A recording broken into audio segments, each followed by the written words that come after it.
پھر خالق کائنات جل جلالہ نے امام اعظم ابو حنیفہ رحمۃ اللہ علیہ کو جو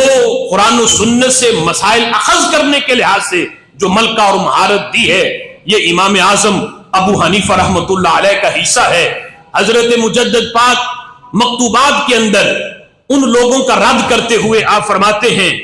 آج وہ لوگ جو یہ کہتے ہیں کہ ہمیں امام اعظم ابو حنیفہ کے پاس جانے کی کیا ضرورت ہے، آج دیکھو نا وہ چھوٹے چھوٹے 4 اینٹ کی مسجد ہے، حدیث پکڑ کے کہتے ہیں جب ہمارے پاس حدیث ہے تو ہمیں کیا ضرورت ہے ان کے پیچھے چلنے کی۔ امام اعظم کے بارے میں یہ کہنا کہ انہیں 17 حدیثیں آتی تھی۔ مجدد پاک نے یہ باتیں بیان کر کے بڑی پیاری مثال دی، فرمانے لگے وہ بندہ جو چند حدیثیں جو ان کو یاد کروائی جاتی ہیں وہ رفع یدین پہ اور قرات خلف الامام پہ اور آمین بھی جہر پہ، کہ جو پوری مسجد سر پہ اٹھا لیتے ہیں آمین اونچی کہہ کے، اور اس طرح کے جو موضوعات ہیں ان پہ میں نے آج سے یعنی چند سال پہلے نبی پاک علیہ الصلوۃ والسلام کی نماز اور یعنی جو ہم نماز پڑھتے ہیں اس کا ثبوت حضور کی احادیث سے دیا، تو جمعے کے بعد مجھے کچھ لوگوں نے کہا ہمیں آج پتا چلا ہے کہ ہماری نماز بھی حدیثوں سے ثابت ہے۔ تو ہم کہتے ہیں کیا ہماری نماز صرف امام اعظم سے ثابت ہے؟ کہتے ہیں لوگوں نے ذہن ہمارا یوں بنا دیا کہ آپ امام اعظم کی مانتے ہو، ہم حدیث رسول کی مانتے ہیں۔ حقیقت یہ ہے امام اعظم نے بھی جو کہا ہے ایک بھی لفظ میرے محبوب کے فرمان سے باہر نہیں ہے، یا تو قرآن کا حکم ہے یا رسول اللہ کا فرمان ہے۔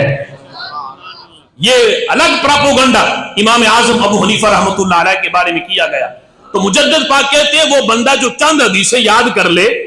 اور یہ سمجھے کہ پورے کا پورا دین اب مجھے یاد ہو گیا، وہ سمجھے کہ پورا دین اسی میں بند ہے، تو مجدد پاک نے بڑی پیاری مثال دی۔ فرماتے ہیں اس کی مثال یوں ہے، چوں آ کر میں کے در سنگ نہا است، زمین و آسماں او ہما است۔ فرمایا اس کی مثال یوں ہے کہ جس طرح ایک کیڑا پتھر کے اندر بند ہو، مینڈک والی مثال نہیں دی، کنویں کے اندر جو مینڈک ہوگا اس کے لیے بھی جہاں وسیع ہوتا ہے وہ بھی چھلانگے لگا سکتا ہے ادھر ادھر۔ فرمایا یہ اس کیڑے کی طرح ہے، یہ وہ اہل حدیث جو کہے چند حدیثیں رٹ کے کہے کہ مجھے پورا دین آ گیا۔ فرمایا اس کی مثال یوں ہے کہ جس طرح ایک پتھر کے اندر کیڑا بند ہو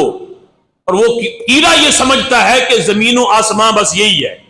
یعنی جو پتھر بالکل ساتھ ملا ہوا ہے وہ اوپر والے حصے کو سمجھتا ہے کہ یہ آسمان ہے اور نیچے والے کو سمجھتا ہے کہ یہ زمین ہے، اسے پتہ ہی نہیں کہ پتھر کے باہر کتنا بڑا جہاں ہے، ستاروں سے آگے جہاں اور بھی ہے، اس کے لیے سارے کا سارا جہاں وہی ہے، زمین بھی وہی آسمان بھی وہی۔ تو فرمایا یہ جو چند حدیثیں رٹ کے کہیں پورا دین ہمیں آ گیا، ان کی مثال اس کیڑے جیسی ہے، انہیں پتہ ہی نہیں کہ ان حدیثوں کے آگے بھی کوئی اور جہاں ہے، وہاں تک عام بندے کی صلاحیت ہی نہیں جو وہاں تک پہنچے۔ یہ امام اعظم ابو حنیفہ کا ملکہ ہے اور ان کی شان ہے کہ رب ذوالجلال نے آپ کو علم کے اندر وہ عروج عطا کیا کہ بڑے بڑے ائمہ بھی جب ان کی بارگاہ میں جاتے ہیں تو اپنی فقہ پہ عمل نہیں کرتے، وہ امام اعظم کی تقلید کرنے پہ مجبور ہو جاتے ہیں۔